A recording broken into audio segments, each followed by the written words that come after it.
Hello and welcome to another episode of Excel with Erik. I'm your host Erik Dewey, and today we are going to talk about cell protection.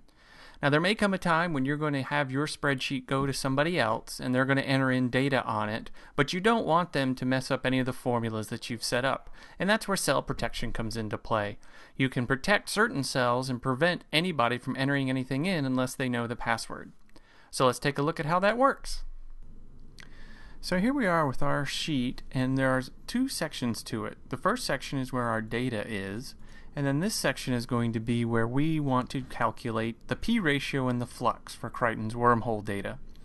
Now, when we want to do this protection, we want to protect these green tinted areas so that people don't accidentally mess up our formulas, but we want to let them feel free to enter in information over here. Now, by default, every cell in Excel is ready to be locked. When you turn protection on, it will lock any cell that is identified as locked.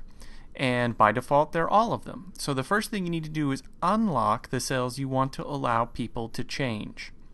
And the way you do that is up here by number, you have this little button right here.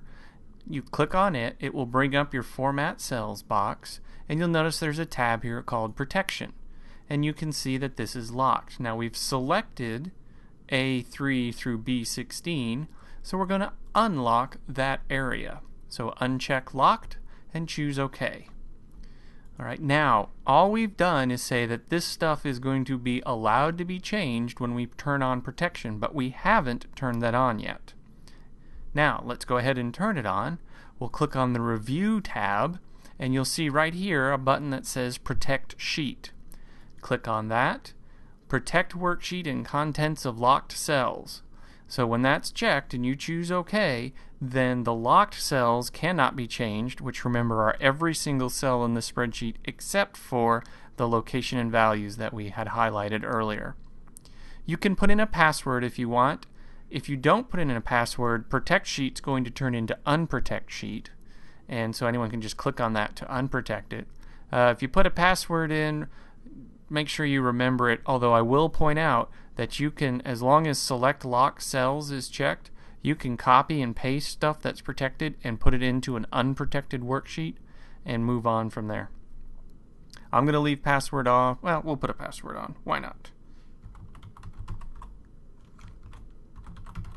So you put the password in, choose OK. Now you have to re-enter the password. And now it's protected. Notice Protect Sheet became Unprotect Sheet. Now, if I want to type in another location, since we had unlocked those cells, it will allow me to do that. And if I want to type in a value, I can do that as well. Now, if I want to type in a new P ratio, I try to type it and it tells you, hey, it's protected, read only. So the only area I can enter information in is here. If I try to change anything else, I'm going to get that error message. To unprotect the sheet, I click Unprotect Sheet. In this case, I have to put in a password, choose OK, and now we're back in action.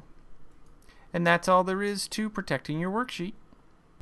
And there you go. That is all there is to cell protection. Two-step process. Select the cells you want to unprotect and then turn the protection on.